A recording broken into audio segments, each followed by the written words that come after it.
Decimal addition and subtraction practice in the classroom often follows a quiet, mechanical pattern of filling out repetitive worksheets. Know My Worth replaces that routine with a physical system where students draw chips, build their own decimal values, and roll to determine their mathematical operations.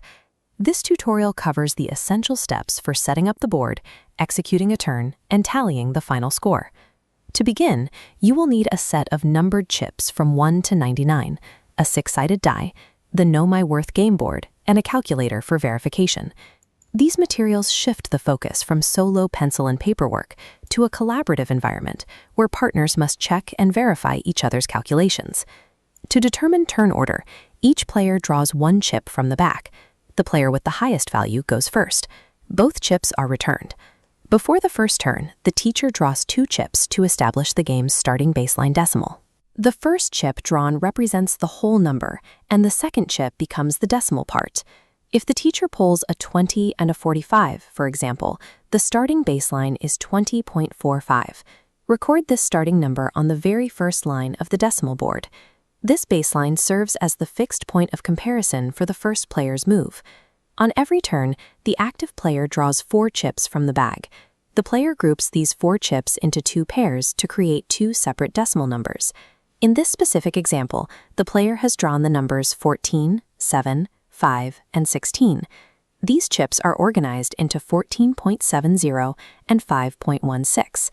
This setup requires the student to visualize the place value of each digit before any math is performed.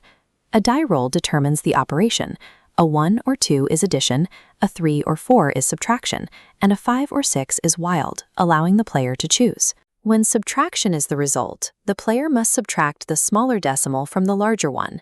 In our example, a roll of 1 means we add 14.70 and 5.16, resulting in a sum of 19.86. The opponent then uses a calculator to verify the math. Once a player submits their answer for checking, it is final. To facilitate these interactions, the game uses Math Talk sentence starters to guide the conversation between partners. These include prompts like, "Can you explain how you got that?" or "I disagree because I noticed the decimal places didn't line up." Requiring a player to articulate their strategy to their opponent ensures they can prove the logic behind their calculations.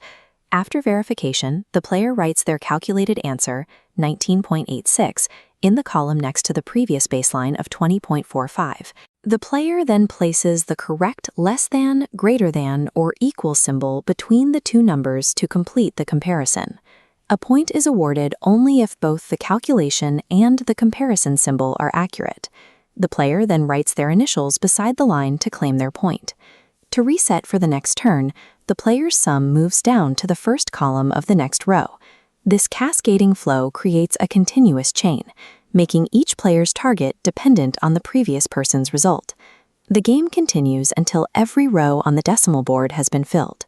Once the board is complete, players tally their initialed points to determine the winner. This is a point for reflection, where players use prompts like, "Next time I play, I want to get better at," to assess their performance. Students finish the game having calculated, compared, and defended their way through an entire series of decimal problems alongside a partner.